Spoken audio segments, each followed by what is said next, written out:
Halimbawa, ayaw ng mister mo nangangapit bahay ka, daldal dito, daldal doon, para kang reporter.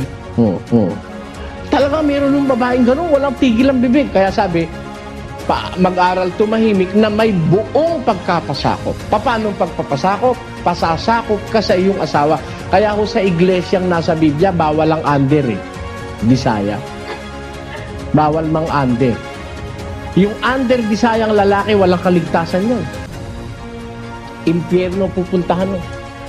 Kasi binabaliktad mo yung kapangyarihan ng Diyos eh. Sabi ng Diyos, ang babae sa ilalim ng puder ng lalaki. Tingnan ninyo si Eva, bakit siya kumain ng bawal? Kasi wala si Adan eh. Hindi man lang siya nagtanong muna kay Adan eh. Ang ginawa, kumain na. Nagsariling kalooban na si Eva. Hindi na nagkonsulta sa asawa. Alam niyo, ang isang mabuting pamilya, ang babae, pasasakop, bibili ka ng rep. Eh, alam mo namang ang mister mo naghahanap buhay. Dear, kasi yung mga bata eh, sana may baon lagi. Gusto ko sana bumili tayo ng rep. Magkano ba ikahulog isang buwan? Eh, nagtanong ako, ang hulog 1,000 eh.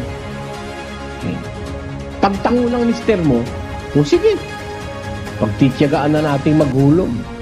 Di kumuha ka, may away ba? Wala.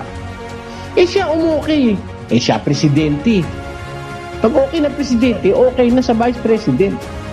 Di ba? Sino ba presidente? 523. Sapagkat ang lalaki ay pangulo ng kanyang asawa. Ayun, ang lalaki, pangulo ng asawa. Sino mong lalaki rito ang vice president? Hindi kayo naniniwala sa Diyos. Kung kayo ang vice president, dapat pag may asawa, ang asawa, lalaki, yun ang president. Ang lalaki, pangulo ng asawa. Ang babae, pasakop sa kanyang asawa. Kaya hindi mag-aaway eh. Pangulo ka, lalaki, nagpapasakop naman si babae. Dear, dadalaw lang ako kila inang, baka ako gabihin. Pagtango niya, sige, kamusta na lang kay inang? Pag ginabi ka, magagalit ba? Hindi. Baka malay mo, kung maganda pagsasama nyo, baka mamaya medyo kumukulimlim na araw, tadilim na. Susunduin ka pa nun eh. Mahal ka niya eh. Susunduin ka pa. Walang away eh. Kaya lang nag-aaway kasi hindi ko lumalakad sa riles, tindan niyo yung trend. Pag nasa riles, may banggaan ba? Wala. Basta nasa riles ang trend. Pag na-discarril yung isa, magbabanggaan.